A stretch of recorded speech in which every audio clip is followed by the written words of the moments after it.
Oi gente, meu nome é Vanessa Gazeta, esse é o podcast Mundo Interno, um programa que fala sobre as questões emocionais do expatriado. Hoje nós vamos falar sobre ocultar nossa felicidade por medo de machucar as pessoas que a gente ama. Para me ajudar com esse tema, hoje a gente tem a presença da Amanda Amaro, que inclusive é a ouvinte que sugeriu o tema do programa de hoje. Oi Amanda! Oi Vanessa, olá ouvintes, nossa, é uma grande honra poder fazer parte dessa conversa. Eu sou muito fã do projeto do Mundo Interno, junto com o Nome Disso é Mundo, então para mim está sendo uma grande honra mesmo, estou muito emocionada. Obrigada, a honra é minha também. Bom, quando a gente sai do país ou da cidade onde a gente morava, é muito frequente a gente se sentir um pouco desertor de alguma causa que a gente nem sabe bem qual é. E se essa mudança ainda por cima coincide em ser a mudança da casa dos pais, se é aquela primeira vez que a gente está saindo da casa dos pais, costuma trazer junto uma dose extra de culpa. Vem à tona questionamento se eles poderão se virar sem você, se eles estão chateados, se você não está sendo egoísta demais, deixando pessoas importantes desamparadas, se aquela família vai poder funcionar sem um integrante nela. E isso é ainda mais forte quando a pessoa é filha única ou quando um dos pais está sozinho. Fica ainda mais difícil lidar com todas essas questões, com todas essas culpas, quando é uma situação assim. Além disso, a maneira como a família lida com a partida ou com a ideia da partida de um integrante também vai definir como esse processo vai acontecer para essa pessoa que está tentando ir embora. Como ela vai lidar com as suas culpas e também como ela vai lidar com os seus sucessos. É difícil a gente achar que nosso sucesso está sendo conseguido às custas do sofrimento de gente querida. A gente não consegue se sentir inteiro na nossa alegria e na nossa satisfação se a gente sente que tem pessoas sofrendo com isso. Amanda, como foi a sua saída, esse processo de casa? Era algo assim que você morava com seus pais? Conta pra gente. Sim. É muito interessante isso que você falou, Vanessa, se no caso você é filho único ou se você tem uma família muito pequena. No meu caso, eu tenho mais uma irmã só que ela é 10 anos mais nova do que eu. E quando eu saí do Brasil, ela era muito pequenininha, era uma criança. E eu já era uma adolescente, eu tinha 17 anos, e eu nunca tive uma boa relação com a minha mãe, porque a gente brigava muito, coisas de adolescente, né? Sim. E quando eu vim para o Japão, eu atualmente moro no Japão, foi uma maneira da gente conseguir tentar melhorar um pouco nossa relação, né? A minha com a da minha mãe. Além do fato, obviamente, do meu objetivo, que era juntar um dinheirinho para poder pagar a minha faculdade, né? Só que minha mãe, apesar de tudo, é mãe, né? Então ela ficou extremamente triste, chateada, porque ela era muito apegada a mim, claro, como toda mãe, né? E foi difícil, sim. O meu pai, por ele ter ascendência japonesa, os descendentes japoneses geralmente são um pouco mais fechados, né? Então ele nunca demonstrou muito se ele estava muito triste ou se para ele era uma coisa normal. Ele sempre, assim, me incentivou a correr atrás dos meus sonhos, né? Eu acho que ele lidou um pouco melhor, só que no final das contas eu acho que os dois acabaram sofrendo bastante, Vanessa. É interessante porque é uma família que já tem uma questão da imigração no sangue, né? Sim, por serem imigrantes, mas ainda assim isso não diminuiu o quanto foi sofrido. Eu acho que nenhuma partida, independente de qual razão seja ela, é 100% agradável, né? Sempre vai ter uma parte que vai sofrer muito. Inclusive, eu ouço muito uma frase que dizem que quem sofre mais é quem fica para trás, né? Eu não sei se é verdade, mas eu fiquei muitos anos pensando nisso. Como que deve ter sido triste para minha mãe, em especial porque ver uma pessoa que você gerou tá tão longe de você, né? Eu hoje, com a minha idade, com o amadurecimento, eu consigo ver isso de maneira mais clara, eu acho. Quantos anos faz que você está no Japão? São 17 anos. Eu voltei 3 vezes já para o Brasil, nesses 17 anos, mas o que era para ser 6 meses virou 17 anos. Acho que vai entrar um pouco no que a gente vai falar agora, que é como essa família lida também. Não precisa ser necessariamente uma perda que vai ser sempre vivida como um sofrimento. Pode ser uma perda que deu lugar para outra coisa, mas vai depender de cada família. Pensando um pouco no tema que a gente traz, né, quando se oculta a felicidade por culpa, né? Como isso pode muitas vezes fazer com que o sucesso seja algo ruim. Isso se agrava mais quando a pessoa tem uma família que realmente se ressentiu pela partida dela, né? Quando a família realmente coloca como se tivesse sido abandonada ou traída por aquele que foi. Essa partida muitas vezes acaba significando para essa família, quando a família se coloca ressentida, que esse integrante achou algo melhor que o seio familiar e que ela foi trocada. É como se houvesse uma obrigação entre os integrantes da família de se ampararem mutuamente sem exceção, sem que exista a vontade daquela pessoa e sim por obrigação do vínculo familiar, como se o vínculo familiar tivesse que ser mais forte do que a vontade individual de cada um.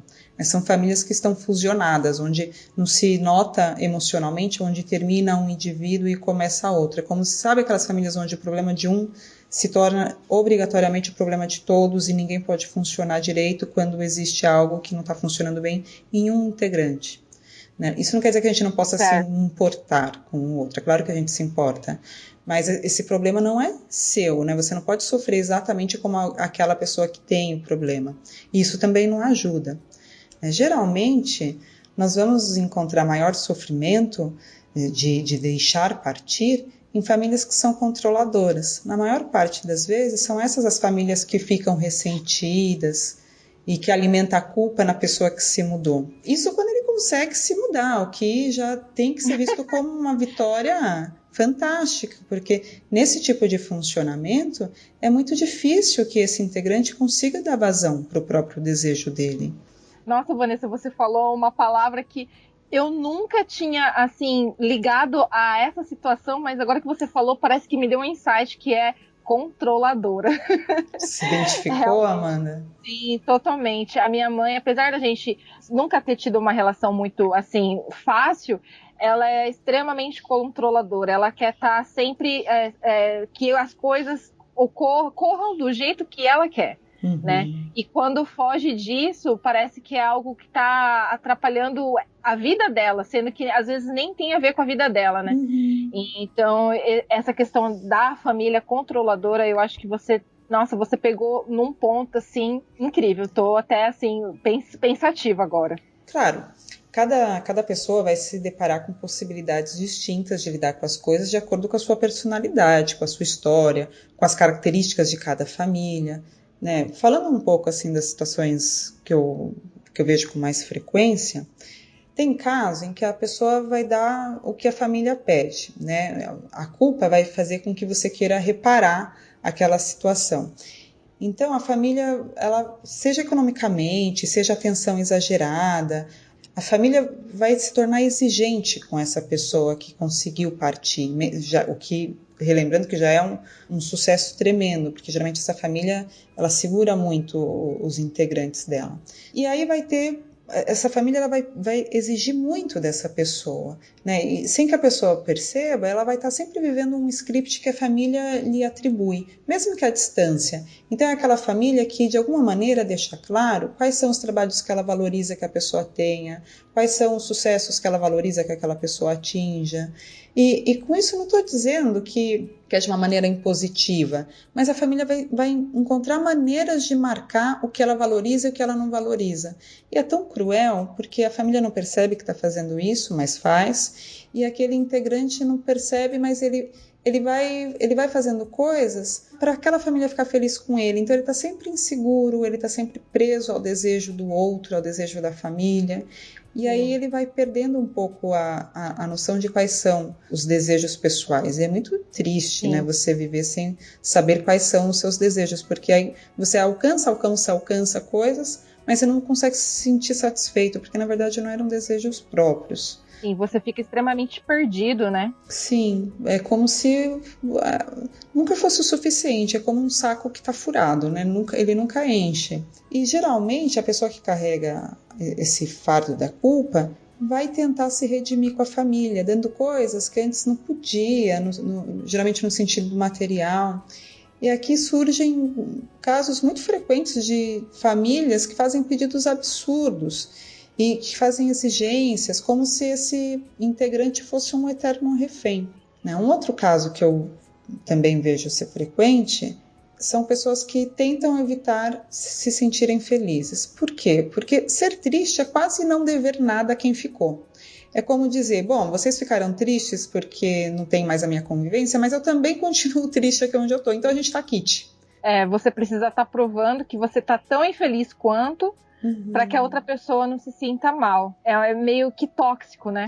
É bastante tóxico e é injusto com todo mundo, né? Porque quem ficou não pode ficar feliz com quem está lá, porque essa pessoa não está dizendo que ela não está feliz. E quem foi não pode correr atrás, ele não pode se permitir se sentir feliz ou satisfeito, porque isso significaria estar sendo injusto com quem ficou, porque ele imagina que quem está lá está triste. Você acaba até sentindo, será que eu não tô sendo egoísta? Claro. Será que eu tá sorrindo hoje? Como é que minha família tá? Ela não tá chorando? Então quem sou eu? Qual direito tenho eu de sorrir? Né? Você Sim. tem essa cobrança diária, constante, que acaba minando a sua tranquilidade, a sua essência. E nesse meio você acaba se perdendo, você acaba não sabendo o que é certo, o que é errado, não sabe mais aonde que termina as suas vontades de verdade, aonde que começa a da sua família e vice-versa, né? É bem isso que você está falando mesmo. Não existe nada de errado em ser egoísta. É importantíssimo a gente poder ser egoísta e se permitir isso, não tem nada de errado. Quando a gente pensa na palavra egoísta, a gente pensa em algo ruim, a gente pensa numa pessoa que não se importa com os outros. Não é nada disso. Pensar em você não quer dizer que você está abandonando o seu passado, mas antes de tudo você precisa dar atenção aos projetos que são individuais. Porque quando a gente não está contente com as nossas próprias escolhas, com essas escolhas individuais, a gente não pode ser generoso com a outra pessoa. Né? Sabe aquela história de quando a gente está no avião e a aeromoça fala que num caso de emergência, primeiro a gente deve colocar a máscara em nós mesmos e só depois socorrer as crianças e os idosos? É mais ou menos isso. Né? Se a gente não estiver a salvo, a gente também não vai poder ajudar ninguém. Todo mundo conhece alguém que já abriu mão de algo realmente importante, que queria muito realizar na vida, por causa de alguém, seja mãe, pai, parceiro amoroso. E o que aconteceu depois? Essa pessoa ficou ressentida com essa relação se amargou, ficou áspera, e o outro se tornou culpado daqueles sonhos não realizados. Adianta? Não adianta. A gente precisa ter um esclarecimento mínimo de quais são as renúncias que a gente pode fazer, de quais são as renúncias que a gente suporta fazer e quais são as que a gente não pode arcar. Porque se a gente fizer uma renúncia que a gente não pode arcar, isso vai implicar na nossa incapacidade de ser feliz. É injusto, né? Novamente, a palavra que me vem é essa, é da injustiça, né? De você não poder se permitir ser feliz, depois de tantas coisas que você abriu mão, não poder se sentir feliz. Agora, tem quem consegue ser feliz, mas esconde a felicidade, né? E muitas vezes isso nem acontece de uma maneira consciente. Mas é aquele, por exemplo, que vai falar pouco ao telefone, ele vai ligar pouco, ele vai falar pouco. As conversas, na maior parte das vezes, vão ser superficiais, porque essa pessoa não quer mentir. Ela não gosta de mentir, ela não quer mentir. Mas o que ela não quer é dividir as coisas boas e interessantes que ela está vivendo. Então ela vai ter uma relação superficial para não se ver obrigada a mentir. Ela só quer omitir o que tá acontecendo de bom. O problema dessa maneira de levar as coisas é que a pessoa começa a sentir que ela não está sendo ela mesma. A família também fica com a mesma impressão. A família fica com a impressão de que a intimidade deles foi abalada. E aí acaba tendo um efeito rebote, porque a família sente que essa intimidade está abalada e a família começa a exigir mais a presença e o contato dessa pessoa. Né, porque a família fantasia que esses contatos, né, algum cabo nessa intimidade se soltou com a mudança, com essa transição, e a família fica com a sensação de que com os contatos aumentados, esse cabo vai se reconectar de novo.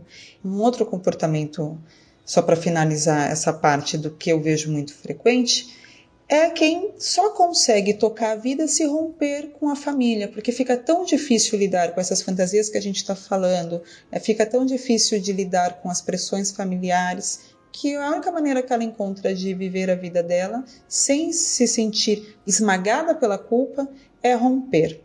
Né? E mais ainda, nesses casos, geralmente a pessoa vem de uma família tremendamente invasiva, né? Aquela família que às vezes chega a ser tirana, no sentido de tentar manipular o comportamento do outro através da culpa e através da vitimização. Então, geralmente, é aquela família que chega a se sentir abandonada e chega a sentir até raiva do integrante que está planejando ou que de fato já se mudou. E para lidar com tanta emoção é difícil e angustiante, algumas pessoas só conseguem através do rompimento, vendo todos esses perfis mais frequentes, não dizendo que esses são os únicos, existe uma infinidade de comportamentos, mas esses são os que eu vejo acontecer mais ao meu redor. O que você acha, Amanda? Essa última questão que você falou sobre o rompimento, eu vejo muito aqui no Japão acontecer. Duas coisas que, aliás, que você mencionou antes. Uma, que foi bem no comecinho desse tópico, no qual você falou que muitas vezes quem partiu acaba tentando suprir a ausência de maneiras diversas. Aqui no Japão, por exemplo, isso ocorre da maneira financeira. As pessoas que estão longe, então acham que quanto mais dinheiro eu mandar, mais feliz a minha família vai estar e menos peso na consciência eu vou ter. Né? Então, quanto mais caixas eu mandar para o Brasil repletas de brinquedos, de presentes, mais vai suprir esse vazio. Então, eu tô bem, eu tô com a consciência tranquila. E não é isso, né? Só que quem tá no Brasil recebendo isso, eu não faço ideia de como essa pessoa se sente, porque eu nunca tive nessa posição. Mas muitas vezes eu acredito que quem está no Brasil, não importa o quanto de dinheiro que ela receba ou o quanto de presentes, nunca vai ser o suficiente para cobrir essa ausência, Vanessa. Sim. E aqui quem está no Japão não acaba não achando outro meio, né? Muitos acabam mandando dinheiro para o Brasil ao invés de ligar, ou às vezes nem mesmo liga e nem manda dinheiro, prefere se afastar, porque, igual você falou, a família é manipuladora, ou a família, como muitos dizem, quer só o meu dinheiro, então a pessoa prefere, então, fingir que tá morto. Só que eu acho que falta um pouco de empatia, né, dos dois lados, né, você se pôr no lugar de quem ficou e quem ficou se pôr no seu lugar. Um dos problemas que eu vejo também de quem ficou conseguir entender que não é porque a pessoa tá longe que ela deixou de ser mais ou menos filho ou filha, né? Sim. Ou um parente. A pessoa tá longe, mas ela continua sendo a mesma coisa, né? Você pode contar com ela. Só que quem foi embora tem que também se pôr nessa posição de, poxa, você pode contar comigo. Sim, isso que você está falando eu acho muito importante. Né? Você não está mais dividindo o mesmo ambiente físico. Às vezes você não está mais na mesma casa, na mesma cidade, às vezes no mesmo país, mas você continua se sentindo pertencente a essa família, porque de fato você não saiu dessa família, né? Não existe um divórcio de família nesse sentido. Sim, sim. E você quer continuar fazendo parte de todo o outro mundo subjetivo dessa família. Você só não está lá no almoço de domingo, mas você quer continuar fazendo parte de todo o outro. E essa transição, ela precisa ser construída. Essa família, a sua família também não sabe como lidar com isso. Ela vai aprender junto com você como vai ser isso. Essa semana eu escutei uma frase de um paciente que me veio muito à mente agora com isso que você está falando. Ele estava dando uma chamada na família dele, porque tinha acontecido uma coisa simples, uma discussão familiar, mas que normalmente, quando ele morava lá, ele seria comunicado, olha, fulano brigou com fulano, você acredita? E que ninguém tinha contado, ele ficou descobrindo por um terceiro que era um amigo da família. E aí ele deu uma chamada na família dele e falou, vocês não me contaram por quê? Só porque eu tô longe, vocês agora estão escondendo as coisas de mim? Ah, mas porque não era importante. Não quero saber, não é importante, mas vocês sempre me contaram. E foi muito saudável ele pontuar isso para a família. É uma coisa que parece muito simples, mas não é. São essas pequenas coisas que faz essa pessoa em especial se sentir continuando fazendo parte da dinâmica familiar. É importante manter, né? Tentar manter o mesmo vínculo que você tinha, da mesma maneira, mesmo que você esteja longe, né? Ou, de preferência, até melhorar esse, né? Eu não sei se dá para manter o mesmo, mas você vai encontrar uma outra forma de fazer isso. Ah, sim, né? Com eu certeza. fico pensando que eu e minha irmã, a gente tinha hábitos muito gostosinhos, assim. Eu morava perto do Pacaembu e a gente ia de manhã andar no Pacaembu e depois a gente tomava café numa padaria que a gente amava. E não dá para manter o mesmo vínculo. Eu não posso mais ir com ela, dar uma caminhadinha e comer o pão na chapa. mas existem outras coisas que hoje se tornaram outras questões nossas, que, né, às vezes é uma ligação por Skype, às vezes são mensagens que a gente troca com fotos de outras coisas que a gente está fazendo. Enfim, não é um exemplo de vida para ninguém, mas é uma maneira nova que cada um vai ter que descobrir de fazer com que aquela relação continue funcionando. E continue dando conta, porque pode ser que você tenha um tipo de vínculo que necessite de outras coisas, que não precisa ser um contato diário, um contato frequente, mas que aquilo que você fizer para estar em contato com a sua família continue te acolhendo e continue acolhendo a sua família. Exato. Eu deixei por último o item que eu acho mais difícil, que é pôr limite a pessoas da família que são invasivas. E pôr limite leva tempo, é um processo barulhento, é um processo desconfortável para todo mundo, mexe muito com as culpas que a gente já falou até agora e com o medo de perder o amor e a estima da família. Mexe com tudo isso, todo mundo fica desconfortável, todo mundo acaba se estranhando, mas é necessário mexer, né, nessa maneira como funciona tudo, nessa dinâmica familiar, para sair desse papel de se sentir sempre aquele que precisa dar o que está faltando naquela relação, naquela família, ou naquele sentimento de insaciedade crônica que nunca se resolve. Mas apesar de muito difícil, é algo que precisa ser enfrentado. Se a pessoa quer ter uma vida com liberdade, se a pessoa quer ter uma vida mais leve, uma vida mais verdadeira com ela mesma e também com as pessoas que ela ama. Porque até para evitar que a pessoa se sinta ressentida o tempo todo com ela fica escondendo, né, coisas que ela está fazendo ou que ela está pensando. E a gente gosta de ter outra relação com a família, né? A gente se sente mal quando a gente não pode ser quem a gente é com a família. Ser verdadeiro, né? Sim. Essas eram as considerações que eu tinha para fazer. Amanda, você quer colocar alguma coisa em relação a tudo isso? Eu acho que é interessante também mencionar a pessoa que partiu, o expatriado, ele pode se sentir culpado de estar longe, então ele pode estar dedicando boa parte da sua vida, da sua atenção em tentar suprir a ausência, mas ele tem que tomar muito cuidado para também não culpar a família pelas escolhas que ele faz. Às vezes é mais fácil você falar, mas eu não guardei dinheiro porque eu tive que mandar tudo para minha família, então por isso que eu tô infeliz hoje. E na verdade, no fundo, a gente tem que pegar a responsabilidade pra gente também, não só culpar o outro. Eu acho que uma das coisas mais difíceis de elaborar é sair do papel de vitimização. Ninguém gosta de ser vítima. As pessoas que se sentem vitimizadas, elas não gostam de estar nesse papel. E elas também não conseguem sair tão facilmente desse papel.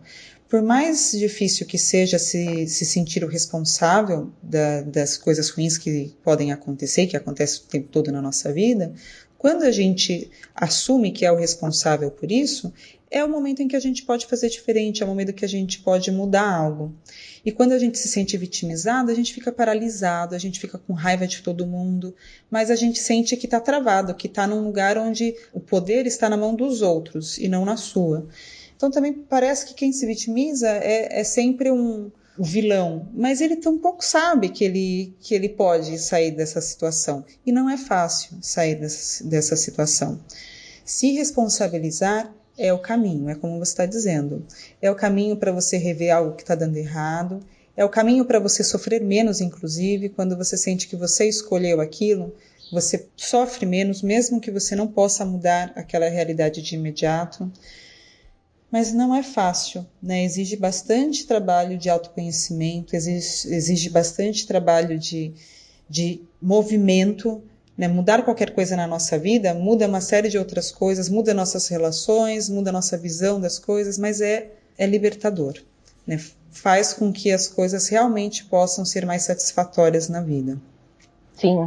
Bom, então, acho que essas eram as coisas que eu pelo menos queria colocar. Amanda, tem mais alguma coisa que você queira colocar? Não, você pontuou tudo brilhantemente. Eu só tenho a agradecer esse bate-papo e eu espero também que quem esteja passando por essa situação possa tirar alguma ideia, um insight para mudar um pouco a percepção, mudar os sentimentos, a energia e poder encarar tudo com mais leveza. Também espero que tenha ajudado, que quem está ouvindo tenha gostado. E é isso, deixem a opinião de vocês aqui nos comentários, sugestões sobre programas que vocês gostariam de ouvir. O programa de hoje foi justamente uma sugestão que a Amanda deu e que virou esse programa tão legal. E para quem quiser saber mais sobre temas relacionados à vida emocional do expatriado, entra no site mundointerno.com, lá eu escrevo outras coisas. E bom, lembrando que o Onden continua com a campanha de financiamento coletivo na plataforma Apoia-se. O link vai ficar aqui no post. O arrecadamento é usado para melhorar a qualidade do programa e para criar novos programas, como o da África, que está muito legal, o Onde África. E outra maneira de ajudar é comprando os produtos na lojinha do Facebook. O link também está no post. Eu já disse que as coisas de lá são muito legais. O que eu ainda não contei é que meu kit está para chegar. Quando vier, eu vou postar uma foto lá na comunidade do Face. Por favor. Bom, eu fico por aqui. Um beijo grande e fiquem bem. Tchau, Amanda. Tchau, tchau. Muito obrigada. A ouvintes, sintam-se todos abraçados. Obrigada. Que lindo. Tchau.